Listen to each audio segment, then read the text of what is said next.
ਵਾਲੇਕਮ। ਅੱਛਾ ਜੀ, ਅੱਜ ਦੋ ਖੁਸ਼ਖਬਰੀਆਂ ਨੇ ਤੇ ਦੋ ਹੀ ਬਹੁਤ ਵੱਡੀਆਂ ਨੇ ਤੇ ਧਿਆਨ ਨਾਲ ਸੁਣਿਆ।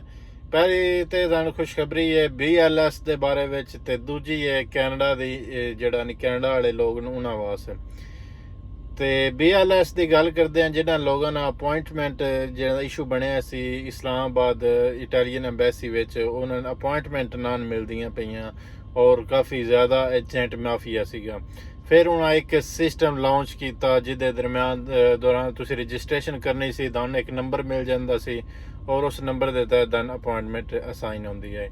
ਹੁਣ ਕਾਫੀ ਜ਼ਿਆਦਾ ਜਿਹੜਾ ਨਹੀਂ appointment recently last 2 and 3 days ਵਿੱਚ ਲੋਕਾਂ ਨੂੰ ਅਪੁਆਇੰਟਮੈਂਟ ਮਿਲੀਆਂ ਨੇ, ਉਹ ਬਿਲਕੁਲ ਫ੍ਰੀ ਏਜੰਟ ਮਾਫੀਆ ਦਾ ਵਿੱਚ ਕੋਈ ਰੋਲ ਨਹੀਂ ਹੈ, 0% ਉਹਨਾਂ ਦਾ ਰੋਲ ਹੈ। ਅਗਰ ਤੁਹਾਨੂੰ ਕਿਸੇ ਕੋਈ ਏਜੰਟ ਮਾਫੀਆ ਬਲੈਕਮੇਲ ਕਰਦਾ ਪਿਆ ਤੁਹਾਡੇ ਪਾਸਪੋਰਟ ਤੇ ਉਸ ਰਜਿਸਟ੍ਰੇਸ਼ਨ ਕੀਤੀ, ਫਿਰ ਉਸ ਅਪੁਆਇੰਟਮੈਂਟ ਉੱਧਰ ਬੁੱਕ ਕਰਕੇ ਫਿਰ ਪੈ ਤੁਹਾਨੂੰ ਦਿੰਦਾ, ਤੇ ਫਿਰ ਉਸ ਤੁਸੀਂ ਖੁਦ ਜਵਾਬ ਦਿਓ। ਉਸ ਸੂਰਤ ਵਿੱਚ ਤੁਸੀਂ BLS ਡਾਇਰੈਕਟ ਤੁਸੀਂ ਰਬਤਾ ਕਰ ਸਕਦੇ ਹੋ। ਅਗਰ ਉਹ ਆਖਦੇ ਨੇ ਕਿ ਅਸੀਂ ਪਾਸਵਰਡ ਯੂਜ਼ਰ ਨੇਮ ਵਗੈਰਾ ਅਸੀਂ ਨਹੀਂ ਦੇਣਾ, ਤੇ ਤੁਸੀਂ BLS ਰਬਤਾ ਕਰੋ ਉਹਨਾਂ ਨਾਲ, ਕਿਉਂਕਿ ਸਾਨੂੰ ਇਸ ਤਰ੍ਹਾਂ ਬਲੈਕਮੇਲ ਕੀਤਾ ਜਾ ਰਿਹਾ, ਲਿਹਾਜ਼ਾ ਸਾਨੂੰ ਜਿਹੜੀ ਉਹ ਅਪੁਆਇੰਟਮੈਂਟ ਦਿੱਤੀ ਜਾਵੇ ਜਿਹੜੀ ਉਹਨਾਂ ਦੇ ਪੋਰਟਲ ਤੇ ਜਿਹੜੀ ਫਿਕਸ ਹੋਈ ਹੈ।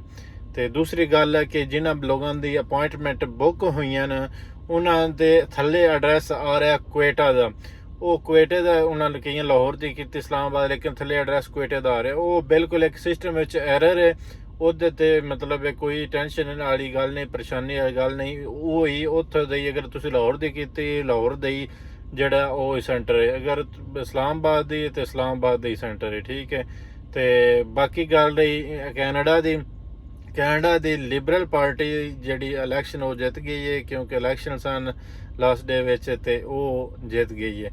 ਇਹ ਉਹ ਪਾਰਟੀ ਹੈ ਜਿਹੜੀ ਸਭ ਤੋਂ ਜ਼ਿਆਦਾ ਇਮੀਗ੍ਰੇਸ਼ਨ ਵਿੱਚ ਰੂਲਸ ਨੂੰ ਜਿਹੜਾ ਨਹੀਂ ਵੈਲਕਮ ਕਰਦੀ ਹੈ ਔਰ ਜਿਹੜੇ ਨਿਊ ਇਮੀਗ੍ਰੈਂਟ ਹੁੰਦੇ ਨੇ ਉਹਨਾਂ ਨੂੰ ਐਪਰੀਸ਼ੀਏਟ ਕਰਦੀ ਹੈ, ਉਹਨਾਂ ਨੂੰ ਓਪਰਚੁਨਿਟੀ ਦਿੰਦੀ ਕੈਨੇਡਾ ਵਿੱਚ ਸੈਟਲ ਹੋਣੇ ਦੇ। ਲਿਹਾਜ਼ਾ ਉਮੀਦ ਕੀਤੀ ਜਾ ਸਕਦੀ ਇਨ ਫਿਊਚਰ ਜਿਹੜੇ ਇਮੀਗ੍ਰੈਂਟਸ ਵਾਸਤੇ ਨਰਮੀ ਆਵੇ ਦੀ ਕਾਨੂੰਨ ਵਿੱਚ। ਬਹੁਤ ਸ਼ੁਕਰੀਆ।